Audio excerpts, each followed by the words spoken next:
Hi, I'm Max. And I'm Skylar.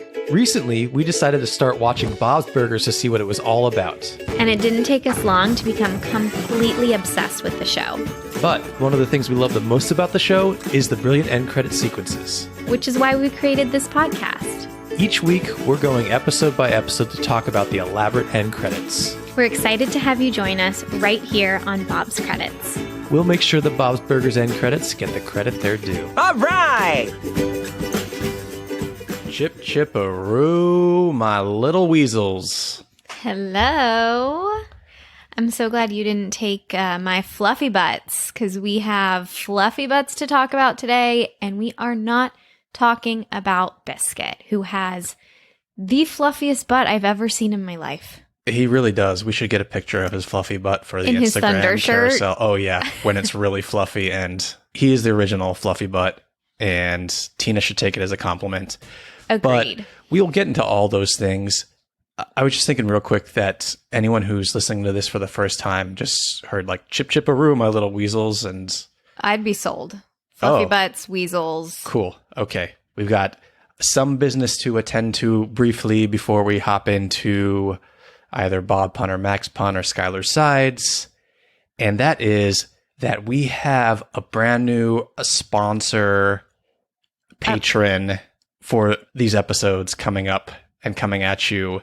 Cassandra White, thank you so much for subscribing to our Basically Bob Belcher tier on Patreon. It is our highest tier.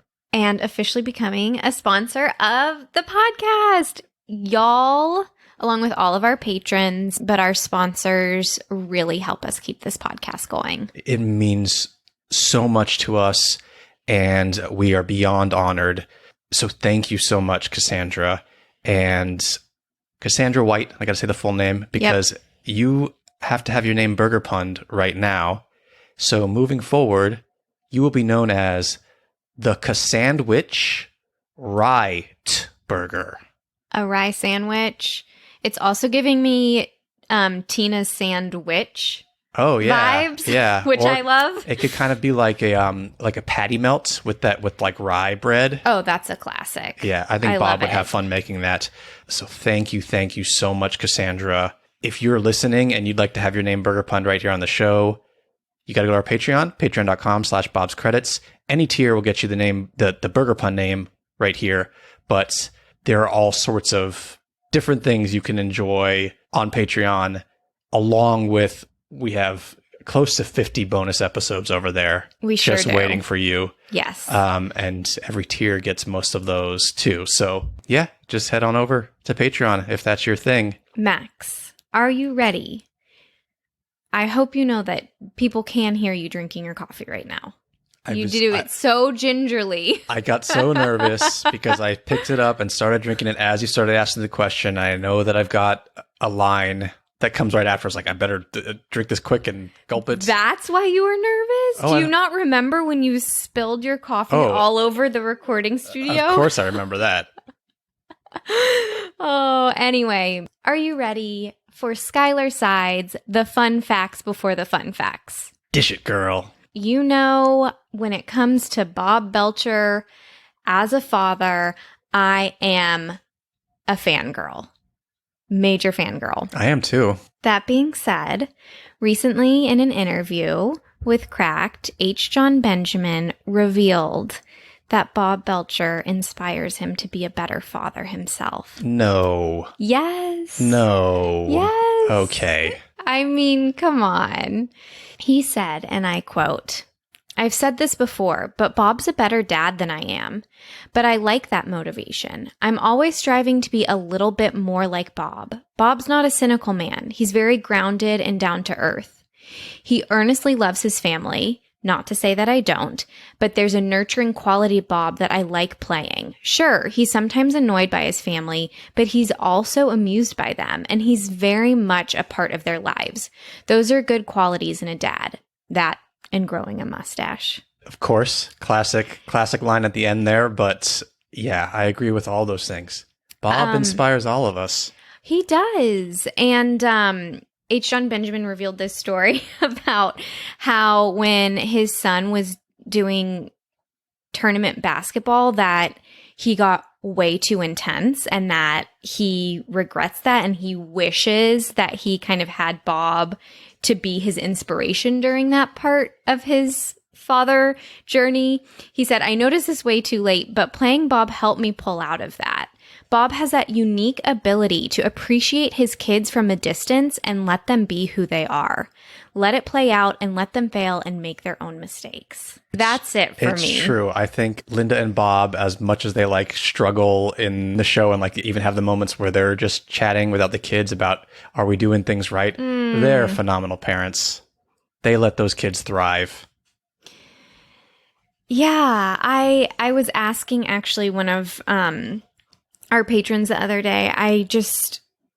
Carrie, who's also a sponsor of this podcast, has 3 daughters, and I was just like, how do you do it? Because sometimes I feel like I can't keep up with like housework and this, and I was like, how do you do it? Like, how do you keep up with everything? And she said, they're not going to remember if the laundry was perfectly folded. They're going to remember the warmth and the love. And I don't think I'll ever forget that. That's what I think the Belchers do for their children. No, they don't have a mansion.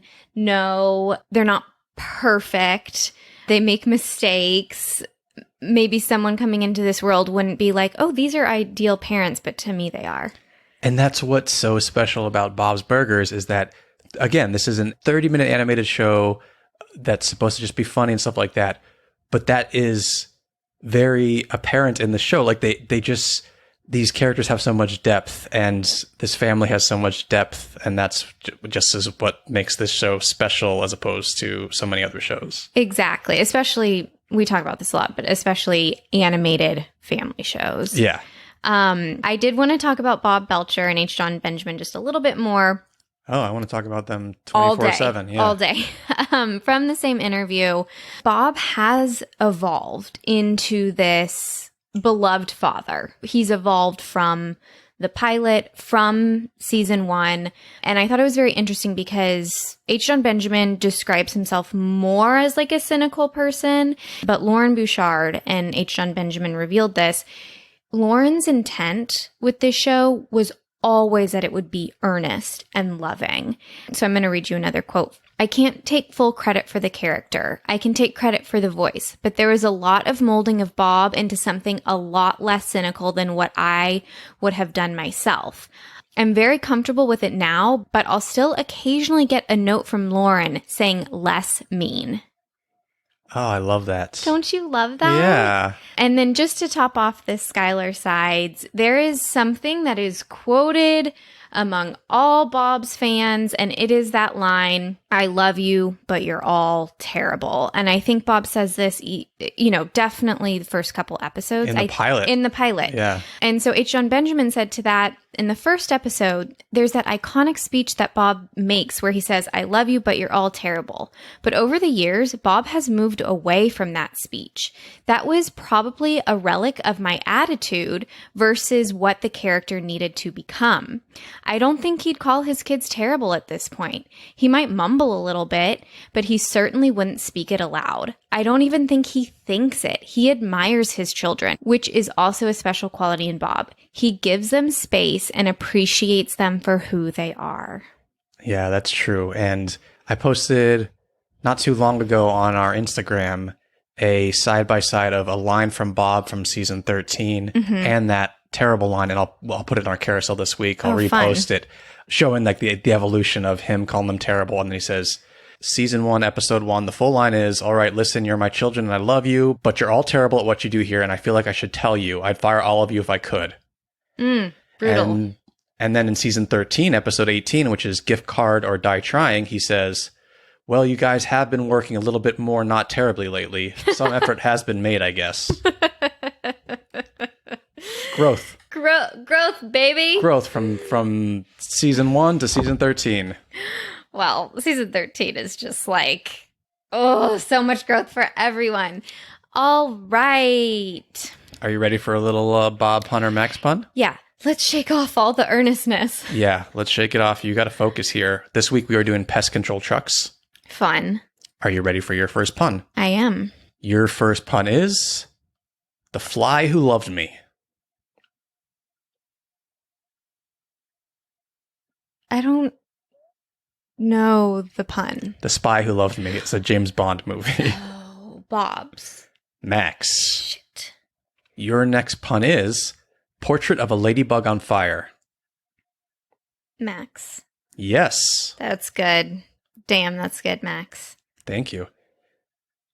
Your next pun is Bait out of Compton.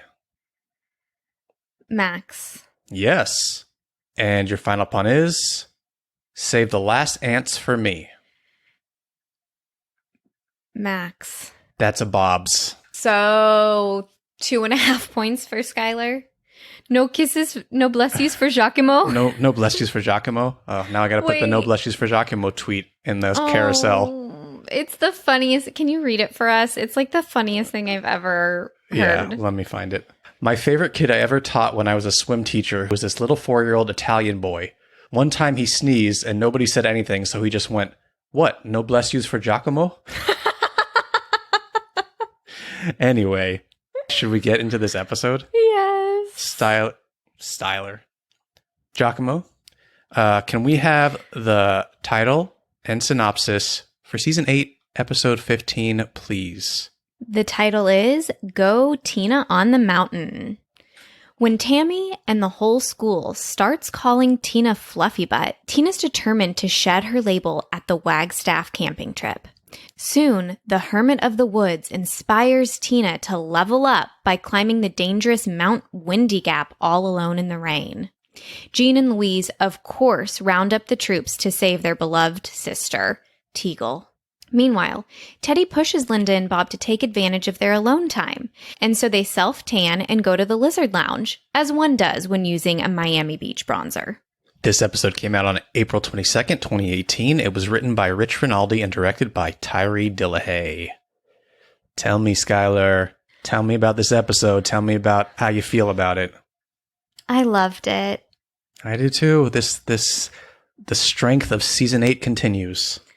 I love the simplicity of Bob and Linda's storyline. I think we can relate to it as someone we probably haven't been together as long as Linda and Bob have, but we've been together over 10 years. So, well, let's just jump into the B story. Like, tell me how you felt about it. Again, coming off the trouble with doubles, I relate to Bob and Linda so much in this episode. The scene where Teddy is suggesting all the things they should be doing because they have these 3 free nights. Yes. And Linda's getting all excited and Bob's going, mm-mm. Can we play that? Yeah, sure. Classic Linda Bob dynamic. Straight from the trouble with doubles. Straight from our life, maybe. I don't know. Wait, aren't you excited to have couple time together? Of course we are. Yes. Oh, then let's brainstorm. There's stand-up comedy classes. There's couples hot therapy. Ooh. There's watching hockey with a friend. Huh? All those things sound great. Oh, we're gonna go crazy. Bob's subtle. It's so good. There was the one also in where Tina's talking about all the kisses she's had, and Bob just has in which episode was that? It's where Jean goes. It's sleepover one. Yes. Where yes. Jean goes and he comes. It's at the very end, and Tina's talking about all her kisses, and then Bob just very silly. Mm-mm. So I know good. exactly. But see, these characters are so big and wild, so you really gotta pay attention to Bob sometimes because, like, I could barely hear it in the audio there. So, but it makes it that much more special that he's constantly overwhelmed by his family. What I'm saying is that I just get it. Everything Teddy is suggesting, I'm like, Right. And of course, Linda thinks it's the best idea ever. yeah. My idea of a wild dream night is falling asleep on the couch with you after eating a cheese board. Totally. And I've accepted that about myself. Yes. I think because we don't have kids and parents can chime in and let us know, but maybe when you do have kids and you kind of get that time, you feel like a significant period of time.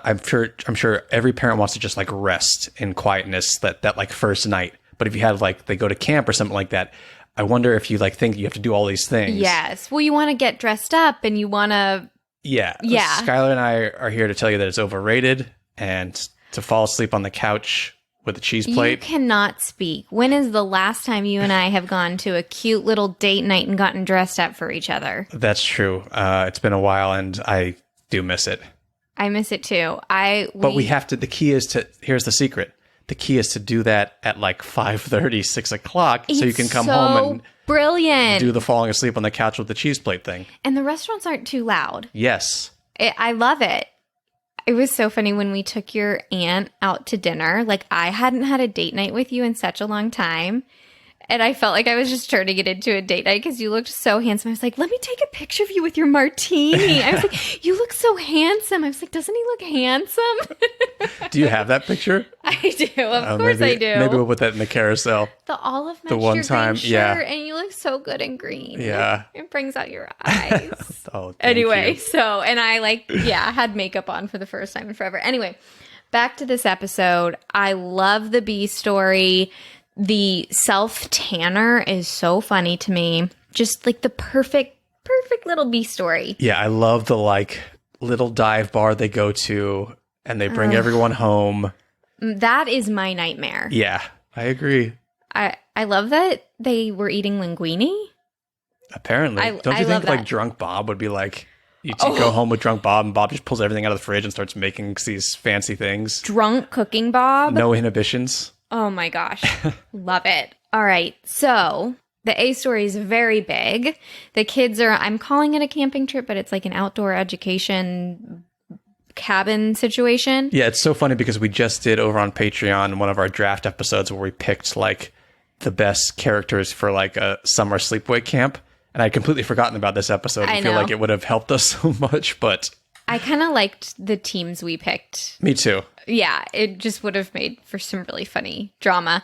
Just a little hint, my activities coordinator was Jen the babysitter, and Max chose Linda. I thought she was the camp director, was Jen the babysitter. Camp director, yes, that's Wow.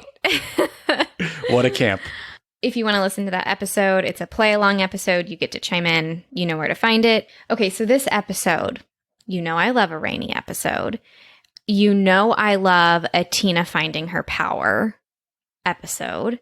What I related to Tina in this episode is, first of all, it is hard watching Tina be bullied. Or not, it's not necessarily bullying, but it's so annoying. It is bullying. It is bullying. Yeah. And Tammy needs to drop it. This nickname that she gave her. It's hard watching my Tina have to take that. Did you ever have a mean nickname? I didn't have a mean nickname, but a girl older than me said it was uncool to like Skylar. I could not disagree more. Oh, when the information got back to me, I remember just sitting in the car and like I couldn't tell my mom because it just like felt so scary. Because here's the situation. I was in elementary school. I went to Montessori school. So we did 4th, 5th, and 6th grade in one classroom. And then you graduate and get to go to the big middle school, which is 7th and 8th grade. So this girl, McCary, was already in middle school. So I was having to go into middle school and she was telling everyone. I was devastated. I was scared. It was horrible. Oh, that's so upsetting. Yeah. What about you? So it was when I switched school from like elementary school. In 6th grade, I was like, You're a cool guy? yeah. Of course you were. And then I switched schools to go into like junior high and then high school. And in junior high, it was like starting all over again. And it's when you start like kind of like growing and my nose started getting bigger before anything else in my body. Oh. And in 6th grade, I'd always worn hats to school. And now I went to a school You're where so you couldn't wear cool. hats. Yeah. And I didn't know how to do my hair. So it was like fluffy. And one of the kids started calling me Alf because I had a bigger nose and fluffy hair. And that caught on and it was not fun for me. That's horrible. Yeah. That's my Everyone heart feels hurts sorry for for me. you. No, don't stop. You're minimizing your pain. That's horrible. Also, I can totally see you wearing hats and being like, I'm a cool guy. Oh, I used to love hats. I was a big hat guy. I'm thinking about that audition that you recently showed me. That feels like cool, Max. Yeah, that was before. I was a little bit more confident as a kid that age. I think it's finally made the carousel. You want me to post my Was it a child- Reebok commercial? Yeah. I can't believe I married someone so cool. Your feet were on the table of Yeah. the casting director's table. That's what my parents taught me for that audition. Anyway, if I go into an episode and people are putting my Tina down, I am going to root for her hard. And something I also really relate to Tina in this episode is her idealism about things, which now that I'm thinking about it, she must get from Linda a little bit. Linda thinks the double date is going to be perfect. She thinks all these Teddy pitches would be great date ideas. She's not quite in reality all the time. And Tina sees this promotional video for this camping thing, and her expectations are so high, so romantic, so out of this world, and I really relate to that. I love a Tina-led episode. She just wants to achieve. Like, she just wants to do great things. You know, like I feel like as creatives, you and I, like, we just relate to Tina wanting to, like, live a big life. She wants to be a writer. She wants to, have the romance of the century. Yeah. She wants to climb the mountain. And that's very Bob. Totally. So there's a couple things I loved. One, I thought her writing in her diary and then the kids reading her diary and this dream about Jimmy Jr. and Zeke switching heads. First of all, hilarious. But in my little Zeke loving heart, I was like, oh, it's her subconscious telling her that she needs to date Zeke. Yeah. Don't you think? I 100% agree. Okay. On the carousel in our Instagram, I want you to tell me if you ship Tina and Zeke as hard as I do. Yeah, just comment on there. Comment on there and say Zeke stan. Okay. I have a favorite Louise line that I really want to play. But before we get into some of these details, is there anything else you want to say about the episode? We meet a new character out in the woods, Martha. Martha, the hermit who thinks that she is the Wonder Woman of the wilderness, Yeah. which in my heart she is. Yeah. I love her. She is voiced by Nicole Byer, who also voices Olsen Benner in the movie. And I think moving recast. forward, it used to be, Olsen used to be voiced by Pamela Adlon. Uh-huh. And by the way, I learned this while looking up all this information. I don't know if we've said this before, but Olsen Benner is a combination of the last names of staff writers Mike Olsen and Mike Benner. What? Yeah. Wait, that's the reporter or? The reporter. Okay, so say the reporter's name again. Olsen Benner. I love that. That's a delightful fun fact, Max. But back to Martha, who camps like I prefer to camp. Glamps, Yeah. as Jean says. I love all the moments where the kids are in the woods with her and Jean and Louise are just throwing those hatchets at the trees. That's all I would want to do. I like when she's like, everything sounds cooler when you're throwing a hatchet. Yeah. Because it does. And Louise's ears under a hood is my She has favorite. a rain jacket on. Yeah. It's so cute. How do you feel about Martha? Do you like her as a character? Do you like watching her? I do enjoy Martha, but I don't think it, like, sometimes characters just like hit and it's like, oh, I need to see this character again. Mm-hmm. She was fine as a one-off to me. I thought I loved her. I absolutely loved her. Whether we see her again or not, I don't have strong feelings about. She was giving me Nat vibes, like putting them in a room together and writing a scene would be like weird because they're almost like too similar. Oh, interesting. Well, maybe bring her back to hang with Nat a little bit Yes. in a future episode. Nat can pick her up from the woods. Yeah. Just because I have worked in social media for big brands and big corporations, all her jokes about her job just hit me dead on and just how stupid most of it is. Mm-hmm. The jargon, the people you have to work with. It's like, yeah, it hit me really hard. We get it. Her glamping tent reminds me a lot of Tom's glamping tent on Parks and Recreation. Yes. Well, Tom's is a lot more, Decked out. yeah, Sky mauled. 100%. A lot more of the glamping I prefer, honestly. I have fantasized about glamping a lot. So Tom's is nowhere near what I want. I want like Chandelier. I don't want a chandelier. I want rustic leathers and a heated towel rack, and I want s'mores kits brought out to me as the sun is going down. Like, Okay. So like 4-star, 5-star hotel glamping. yeah, no, it. I know where that is. Oh, okay. Yeah. Okay, you've got it ready to got a go. list. Okay, we're going then, I guess. What about how this episode wraps up? The moment where they're all on the rocks and the water is raging because of the rain, and they've got to do this thing that Tina saw in the video to get out of that situation.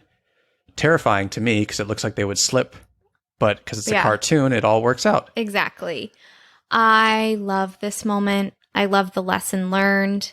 And most importantly, because y'all know me by now, that is one beautiful Bob's Burgers sunset. Yeah, that's in the carousel too.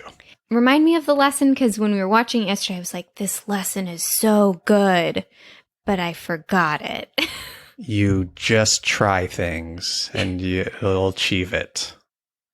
Oh, it's like you can be an individual, but sometimes you do need help, but still rely on yourself. It's great. Yeah. And also the best part about that is Louise is too little to like reach across the thing to like put her hands In like a triangle. with someone. So she climbs on Martha's back. Yeah. It's so sweet. It's so cute. It's so cute. I'll screenshot that and put it in the carousel too.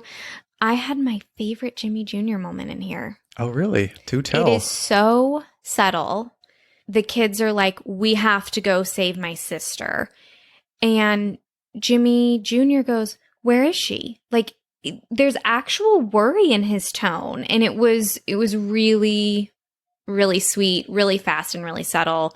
One of the things I loved about the third act is that it wasn't just Jean and Louise and this camp director guy going to save her, but I love it made the episode that Zeke and Tammy and Jocelyn and Jimmy Jr. came along for that final moment. We buried the lead.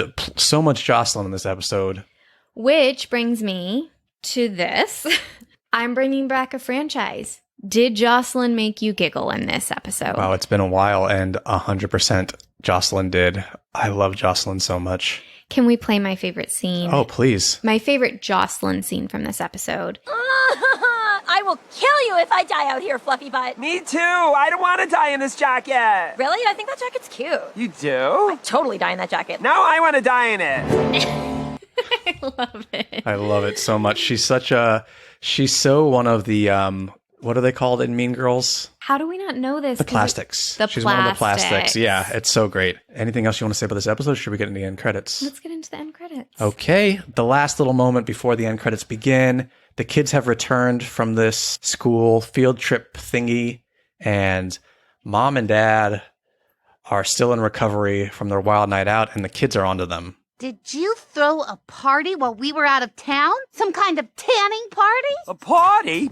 Us? What do you know? There's a middle-aged lady in my bed. Uh-oh. Hi! Is there any linguine left? Oh, crap. Aha! Who's that knocking on my hole? Who's that knocking on my hole? Okay, Skylar, what happens as we get into the end credits there? Where are we? What's the scenario here? We are in the classic kitchen end credit setup, and the girls are prepping. Bob's prepping, but very close to the audience. In the foreground is the camp director guy. Ranger Carl is his name. Ranger Carl in his ranger suit. The costume design is great here, and he is strumming on his guitar, singing his Weasel song. Voiced by Andy Daly, by the way. We didn't mention that earlier. He's singing, and it's a call and response song. And honestly, it could just be him singing to the camera and the normal stuff happening in the background. But you'll notice if you're watching closely that Tina and Louise turn like to sing the like response. Yes. Every time there's like a response song, a response line. Weasel, weasel, if you please'll. Weasel, weasel, if you please'll. Woo, woo, whip, whip, woo. I should also mention that Bob and Linda still are orange from their spray tan. My favorite detail. Yeah. And what's really good character design is that they have not blended it into their hairline. So they have this very bob flesh tone. Yeah, there's a little bit of their normal skin tone there revealed. So you can see that it's like a spray on.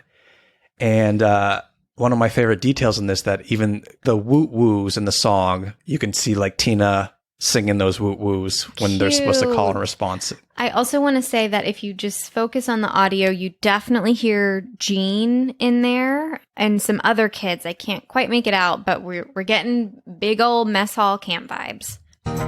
Really do it like a weasel would. Second verse, same as the first. Who's that? Knock it on my hole. Come on, you guys. Who's that? Knock it on my hole. Weasel, weasel, if you please'll. Weasel, weasel, if you.